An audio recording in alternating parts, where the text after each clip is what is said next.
Hello friends, कैसे हो आप लोग। स्वागत है आप सभी का आपके अपने YouTube channel online study RJT पर। और दोस्तों, आज हम कंटिन्यू करते हैं हमारा डीएलएड सेकंड सेमेस्टर के मैथ्स का हमारा अगला चैप्टर। ठीक है, अगला चैप्टर जो हम करने वाले हैं उसमें हम अभी 5th चैप्टर को स्किप कर रहे हैं। 4 चैप्टर हम ऑलरेडी कर चुके हैं।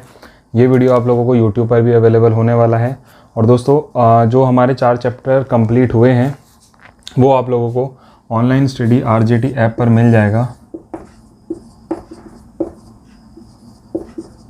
जिसको कि आप लोग प्ले स्टोर पे सर्च कर सकते हो या डिस्क्रिप्शन में लिंक आप लोगों को मिल जाएगा ऐप का, वहाँ से सर्च कीजिए। और सेकंड सेमेस्टर का यहाँ पर आप लोगों को लगभग 4 चैप्टर आपके हो चुके हैं। 5th हम आज स्टार्ट कर रहे हैं।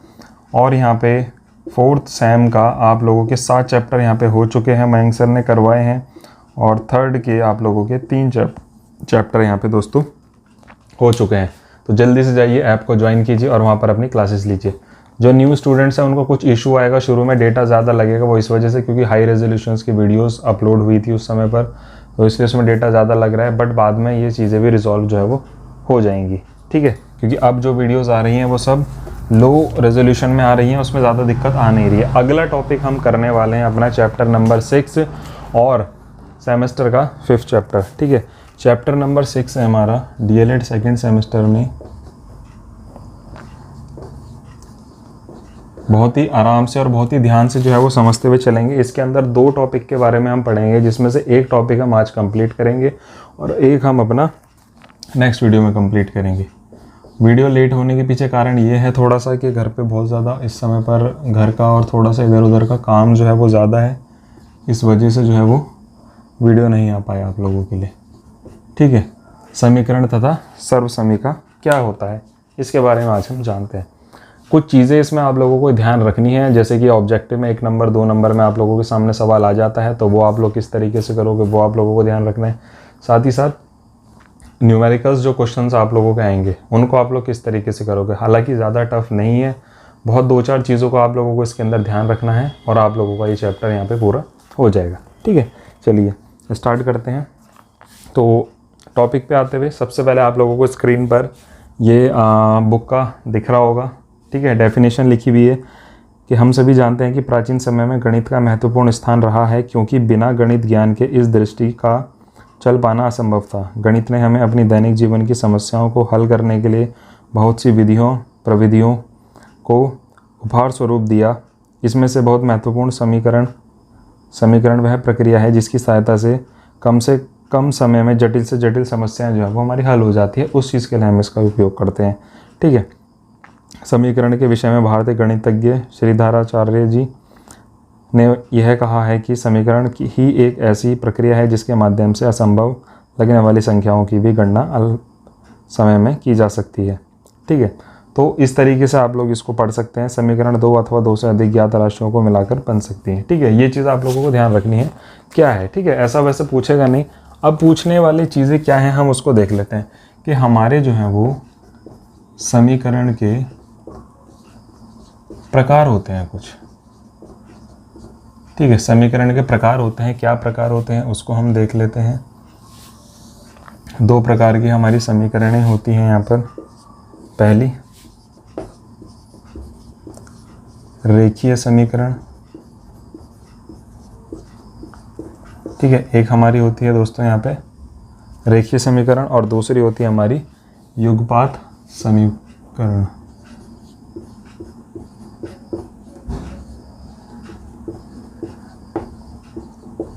ठीक है, ये 2 प्रकार की हमारी समीकरण होती है, जिसमें इंग्लिश में इसको कहते हैं हम लीनियर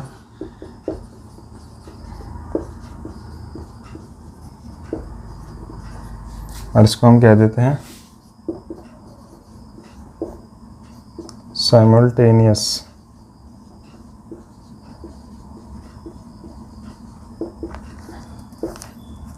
ठीक है, ये 2 प्रकार की आप लोगों की समीकरण दोस्तों यहाँ पर होती है।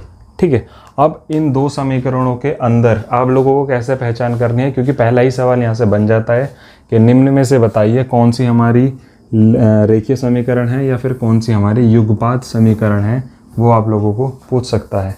ठीक है, कुछ 1-2 चीज़ें आप लोगों को इसमें ध्यान रखनी है, वो भी आप लोगों को स्क्रीन पर यहाँ पे आप लोगों ने स्टार्टिंग में ही देख लिया होगा। ठीक है, तो क्या है देखिए डेफिनेशन इसकी कि वह समीकरण जिसमें चर मतलब आपके होते हैं वेरिएबल्स, जैसे आप लोगों ने x ले लिया, y ले लिया, z ले लिया, a ले लिया, b ले लिया, या इस तरीके की जो भी चीज़ें हैं वो आप लोगों के चर कहलाते हैं, या फिर आप लोगों के इंग्लिश में हम इसको वेरिएबल्स जो है वो कह देते हैं।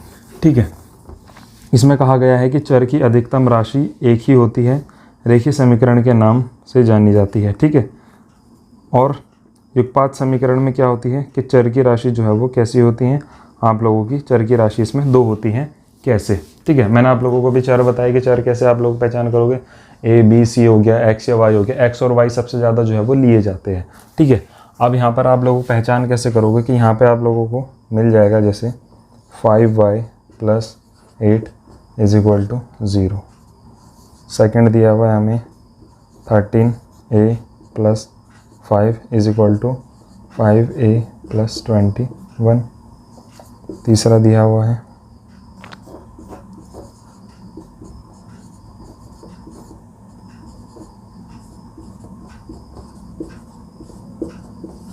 इस तरीके का, यहाँ पर आप लोगों को हो जाएगा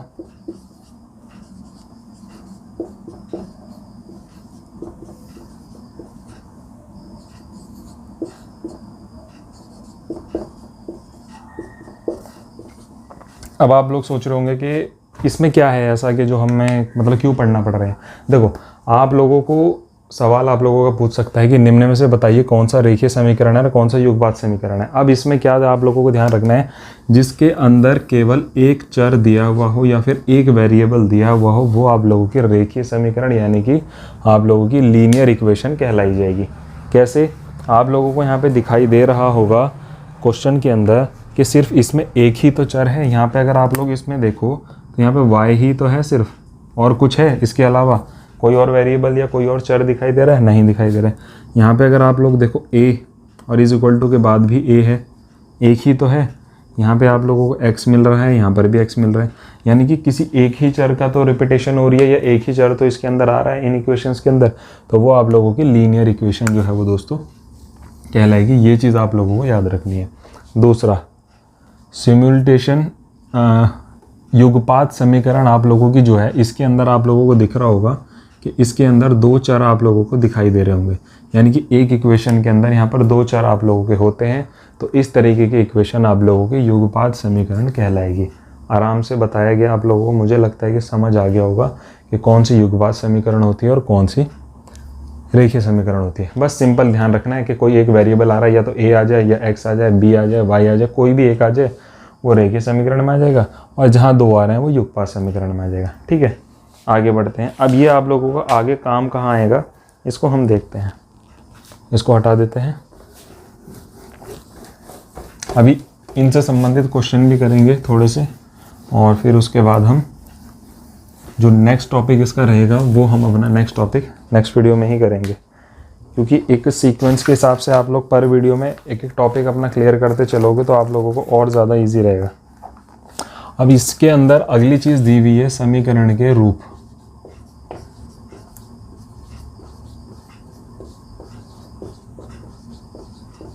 अब ये दोस्तों मैं सारी चीज़ें इसलिए बताते हुए चल रहा हूँ क्योंकि पता नहीं कि कहाँ से सवाल आ जाए आप लोगों के लिए। ठीक है, हालांकि आता 8th और 10th लेवल का तो नहीं, पर 8th लेवल का बोला गया कि 8th लेवल तक का आता है, बट वो भी आप लोगों को सही से आना चाहिए। पहला,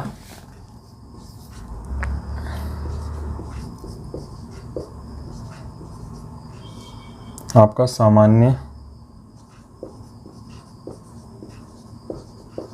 पहला होता है आप लोगों का सामान्य समीकरण।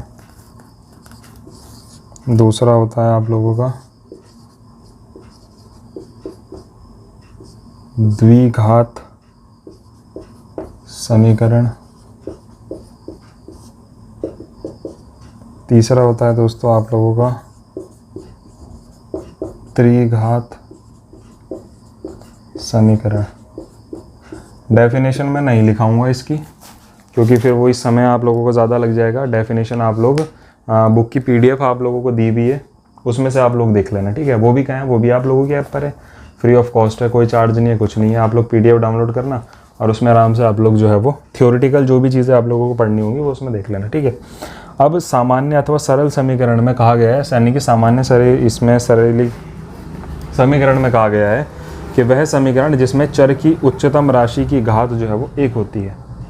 ठीक है, देखते हैं।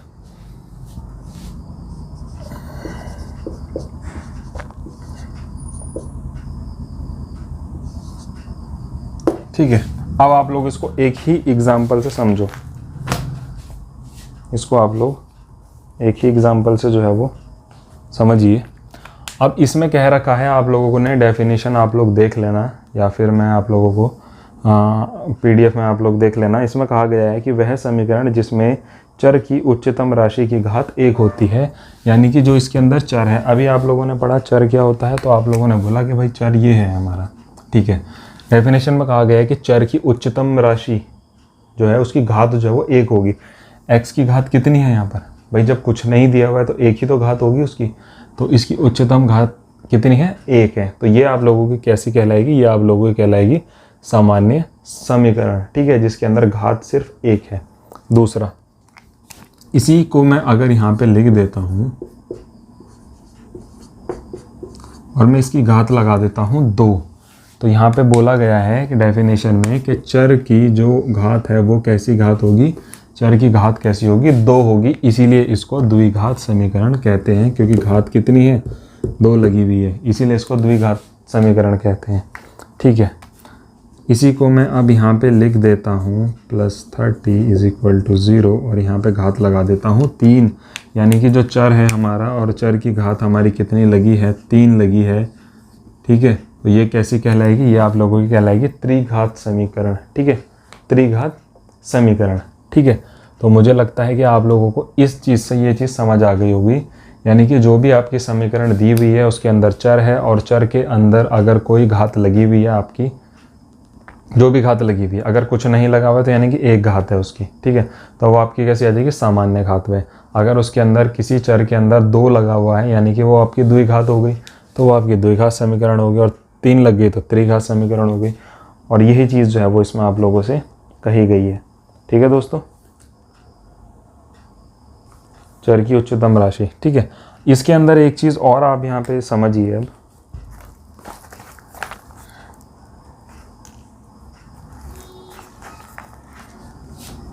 यहाँ पे इस तरीके से भी इस चीज़ को भी आप लोग समझ लेना।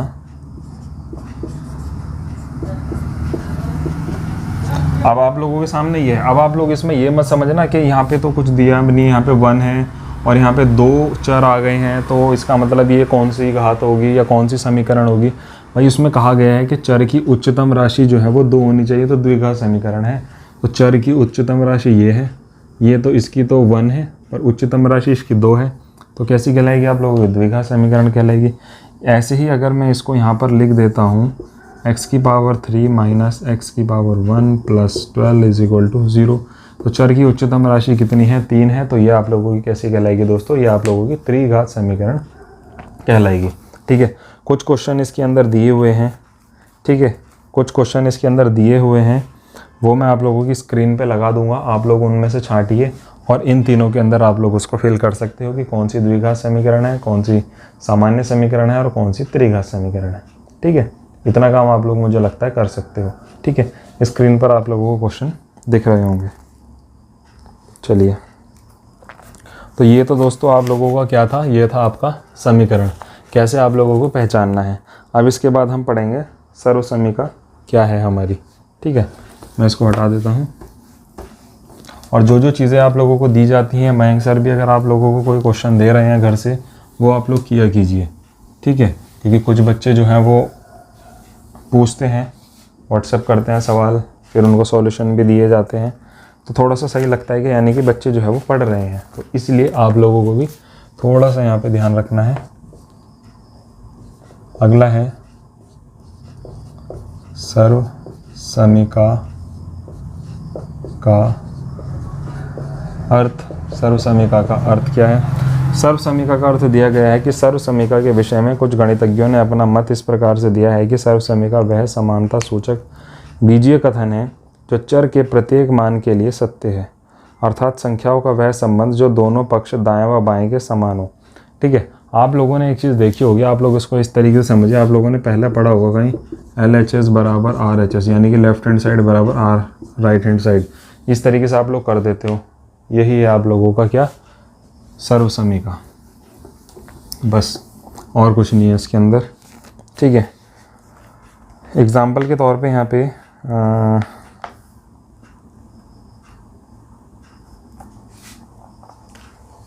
एक इक्वेशन दी हुई है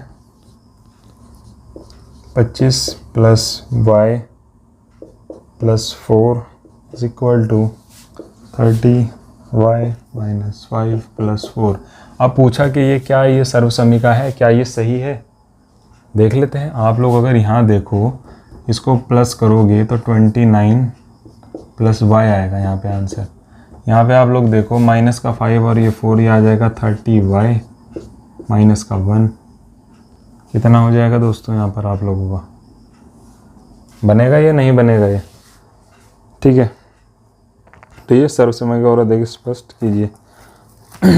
तो ये आप लोगों का इस समय पर अगर हम देखें तो ये इक्वल नहीं हो रहा है, या हो जाएगा 30 में से 1 जाएगा तो 29y बचेगा, ये प्लस ये इसमें हो जाएगा तो 29y, और यहाँ पर भी 29y, बस इस तरीके से होगा ये। यानी कि दोनों साइड आप लोगों की बराबर होनी चाहिए। ठीक है, अब इसके अंदर कुछ चीज़ें इन्होंने ऐसी दी हुई हैं, मैं आप लोगों को थोड़ा सा नोट करके दे देता हूँ, या फिर आप लोग जो है स्क्रीन पर देख लेना। अपनी स्क्रीन पर आप लोगों को एक टेबल जो है वो दोस्तों दिखाई दे रही होगी। ठीक है, इस टेबल को आप लोग देख लेना और आप लोग यहाँ से अच्छे से समझ पाओगे कि क्या चीज़ें जो है वो पता चल रही हैं, कि क्या चीज़ें जो है वो हमारी सर्वसमीका में आती हैं। ठीक है, एक साइड आप लोगों का राशि का बायां पक्ष और दूसरी साइड आप लोगों का राशि का दायां पक्ष है। ठीक है, यहाँ से आप लोगों को कंपैरिजन हो रहा होगा। अब इसके अंदर कुछ यहाँ पर फॉर्मूले लग रहे हैं, जैसे पहला a प्लस बी का स्क्वायर, a square plus 2ab plus B square. ठीक है, ये आप लोगों का लग रहा है। और इसके अलावा आप लोग और देखते हैं हम और कौन कौन से फॉर्मूले इसमें लग रहे हैं। एक फार्मूला तो आप लोगों को दोस्तों ये वाला अप्लाई होगा इसमें, और अगर हम देखें तो एक इसका सेकंड पार्ट लगेगा,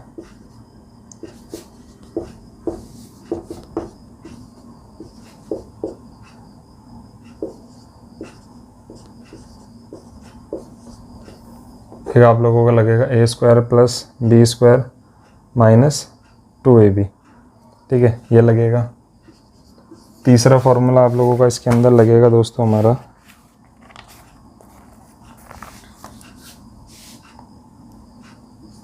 a square minus B square is equal to a plus B और a माइनस बी। एक ये लगेगा इसमें आप लोगों का। बस ये 3 फार्मूले जो है वो दोस्तों इसके अंदर लग रहे हैं। और इसके बाद एक फार्मूला और लगेगा, वो हम नेक्स्ट वीडियो के अंदर करेंगे अपना।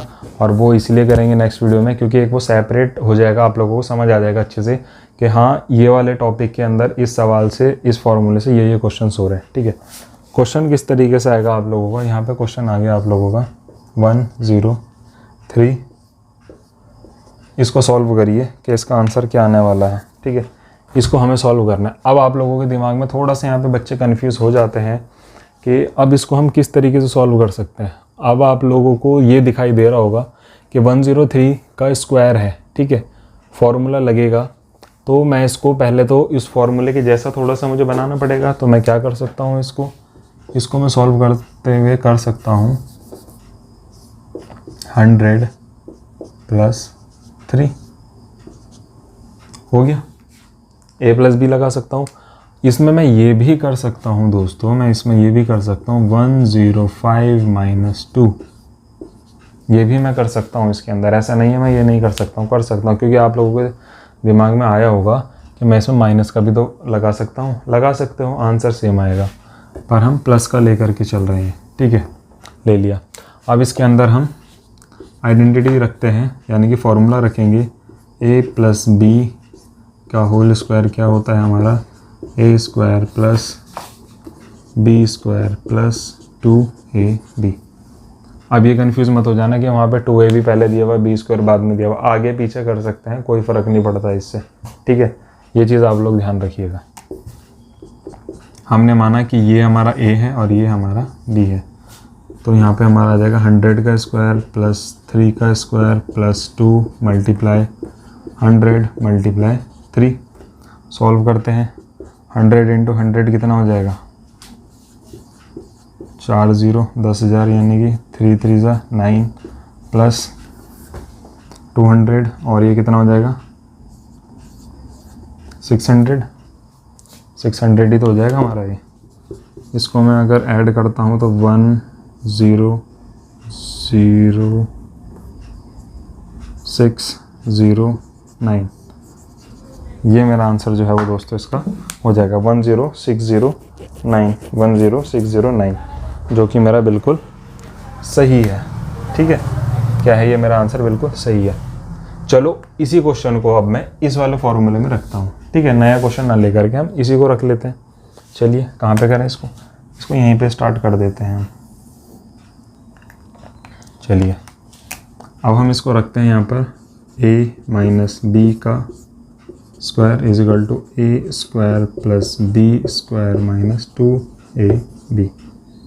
ठीक है, दिखाई तो मुझे लगता है दे ही रहा होगा आप लोगों को अच्छे से। a था मेरे पास, अब मैं इसको किस तरीके से बना सकता हूँ दोस्तों, जगह की दिक्कत हो जाएगी है ना, आप लोगों को शायद वहाँ दिखाई ना दे, या दिखाई दे रहा है, मैं एक बार चेक कर लेता हूँ। दिखाई तो दे रहा होगा बट थोड़ा सा मुझे लगता है कि इस साइड में ब्लर सा आ जाता है। नहीं सही है, सही दिख रहा है। चलो करते हैं। मैंने इसको मैंने ये बनाया था 105 माइनस 2, तो करेंगे कितना आ जाएगा 3 आ जाएगा। तो यहाँ पे मैंने इसको माना 105 प्लस 2 का स्क्वायर माइनस 2 इंटू 105 2। ठीक है, अब दोस्तों इसमें मेन चीज़ ये है कि हम इसमें नंबर ऐसे इसलिए नहीं लेते हैं क्योंकि देखो हमें कैलकुलेशन भी तो इजी चाहिए, अपनी कैलकुलेशन जिसमें हम इजी हो जाए हमें वही तो करना है। अब 105 की मैं 105 से करूँगा तो कितना होगा 10,025 10,025 ही तो होगा।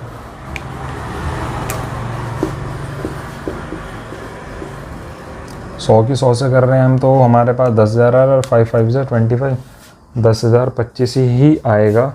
एक बारी इसको हम चेक कर लेते हैं क्योंकि कैलकुलेशन थोड़ी सी इनकी बड़ी हो जाती है, इसलिए हम इसको इस तरीके से लेकर के चलते हैं इन क्वेश्चंस को कि ताकि हमारी कैलकुलेशन जो है वो इजी हो जाए। ठीक है दोस्तों, 105 गुणा 105 नहीं 1125 होगा। देखो इसीलिए इतनी बड़ी कैलकुलेशन हम नहीं करते। 4 माइनस ये हो जाएगा 210 गुणा 2 210 410 410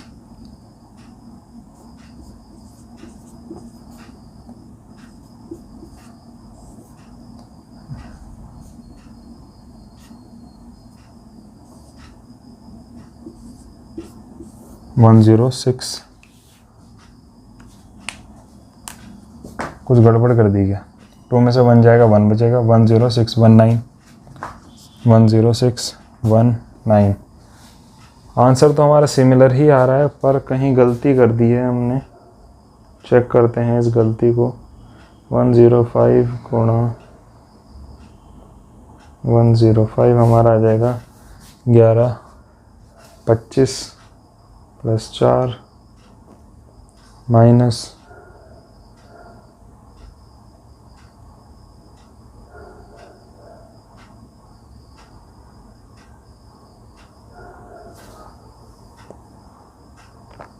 105 मल्टीप्लाई 2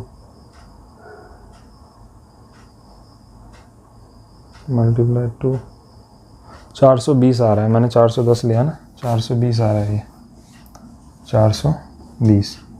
ठीक है, तो ये आ जाएगा 0 और यही हो जाएगा हमारा आंसर। तो आप लोगों ने देखा कि हम अगर प्लस में लेकर के चले या माइनस में लेकर के चले, आंसर जो है वो हमारा सेम आ रहा है। तो मुझे नहीं लगता कि इसमें ज़्यादा क्वेश्चन कराने की आप लोगों को ज़रूरत है, बट फिर भी कुछ क्वेश्चन मैं यहाँ पे लिख देता हूँ, वो आप लोग जो है वो घर से करना। ठीक है, नहीं समझ आएगा तो मुझे बता देना, मैं आप लोगों को बता दूंगा, ठीक है। 101, 202, इस प्रकार के क्वेश्चन जो है वो दोस्तों आप लोग खुद से करोगे, ठीक है। 99, 101, 202 का स्क्वायर का आप लोग निकालोगे, ठीक है। प्रैक्टिस करोगे तभी समझ आएगा, वरना ऐसे नहीं आएगा। अगर आप लोग सोच रहे होंगे कि वीडियो देख लिया और इसी में बात बन जाएगी, तो दोस्तों ऐसा नहीं हो पाने का, क्योंकि प्रैक्टिस तो आप लोगों को करनी ही पड़ेगी। बिना प्रैक्टिस के अगर आप लोग इस चीज़ पर ही डिपेंड हो जाओगे कि जितना करा दिया उतने में ही हमारा हो जाएगा, तो मुझे नहीं लगता कि पास तो हो जाओगे, बट फिर भी आप लोगों को कुछ एक्स्ट्रा भी आना चाहिए। एक फॉर्मूला हमारा था,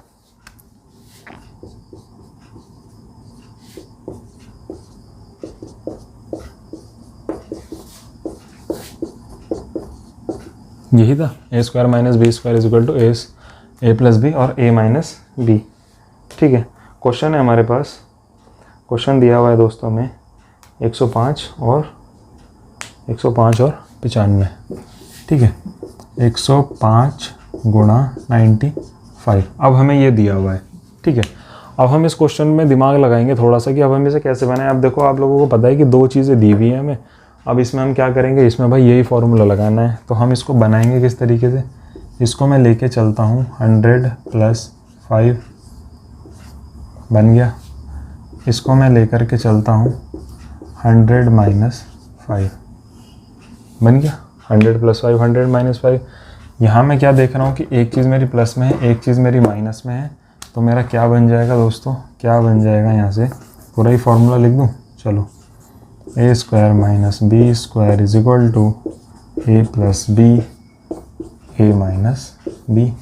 ए प्लस बी हमारा क्या चल रहा था, 100 + 5, और यहाँ चल रहा था हमारा 100 - 5, यानी कि ए हमारा ये है, बी ये है, तो हमारे यहाँ पे क्या मिलेगा, 100 स्क्वायर माइनस 5 का स्क्वायर, और ये ही जो है वो आप लोगों का आंसर हो जाएगा।